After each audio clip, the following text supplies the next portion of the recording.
Som-hi. Bueno, sobre quina opinió li mereix aquest recurs que ha presentat la petició de l'Estat a la proposta del referèndum? A mi em sembla que han ensenyat el que són.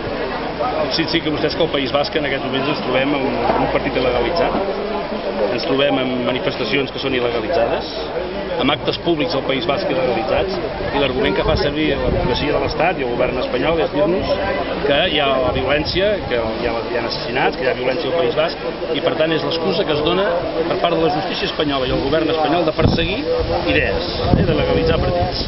Resulta que a Catalunya violència no n'hi ha, almenys per part de l'independentisme. És un independentisme democràtic, és un independentisme pacífic, que fa una consulta democràtica ciutadana. Això tampoc val. Per tant, hem d'arribar a una conclusió molt clara.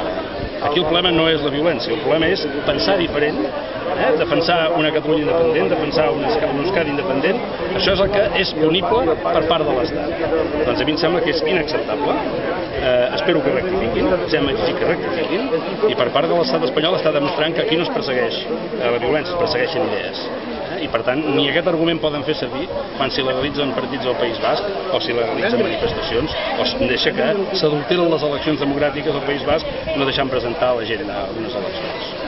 Què han exigit la petició? Home, crec que el que ha de fer l'advocacia de l'Estat és fer marxa enrere, és lògic i sense sentit comú. Ara, si ells continuen amb aquesta dinàmica, el que estan demostrant és això, que el que estan perseguint són idees i les persones que no defensen un model de nacionalisme espanyol excloent com estan fent. I el fet que arran de sonar el doncs és lògic i legítim, i molts ajuntaments i molta gent, ciutadans, doncs indignats, o no indignats, senzillament exercint el seu dret democràtic, podran posar a consulta aquest tema. I per tant, a mi em fa l'efecte que si el que pretenia el govern espanyol era tallar d'arrel, el que ha donat és ales, ens ha donat ales a l'independentisme. D'acord? Doncs miri, jo crec que els pressupostos del govern de l'Estat estan molt verds, i ho veig difícil, i diré per què. Crec sincerament que no hi ha cap voluntat sèria per part del govern espanyol d'afrontar la crisi econòmica, el suport al món de la indústria, a la petita i mitjana empresa amb voluntat clara. Es fan promeses, però tots coneixem com funciona el senyor Zapatero, és a dir, el que dona per una banda ho treu per una altra. Per tant, aquí volem veure una política sèria, en volem parlar, però no veig precisament predisposats a parlar de donar suport a sectors com la indústria o la pagesia. I en segon lloc hi ha un tema que el senyor Zapatero està pendent, que és el tema dels aeroports. Aquí no es tracta que hi hagi un aeroport de Barcelona o un aeroport de Madrid. Aquí el que està passant és que l'aeroport de Barcelona, el de Reus o el de Girona, els aeroports catalans, estan supeditats a les decisions arbitràries dels interessos de l'aeroport de Madrid. I per tant, aquest és un tema. O els catalans, les institucions catalanes, les empreses catalanes, dominem, controlem, decidim sobre els aeroports catalans, jo crec que és molt difícil que Esquerra Republicana prengui una decisió favorable a l'aprovació dels pressupostos. Fem-nos amb calma, però és evident que el govern espanyol, el Tribunal Constitucional i les institucions espanyoles saben perfectament el que s'hi juguen quan estan posant Catalunya penjant d'un fil. No es tracta tant de defensar l'Estatut, sinó una decisió que van prendre els catalans. I el que no poden fer és sistemàticament anar retallant un text que ja l'han esmolat, ja l'han retallat dues vegades. Per tant, saben perfectament quina és la nostra posició.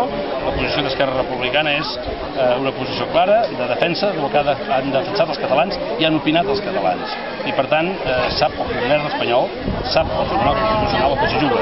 Jo espero que tinguin prou sentit comú com per entendre que hi ha coses que no són intocables, com la llengua, com les nostres institucions o com la política institucional que està fent la gent els últims anys.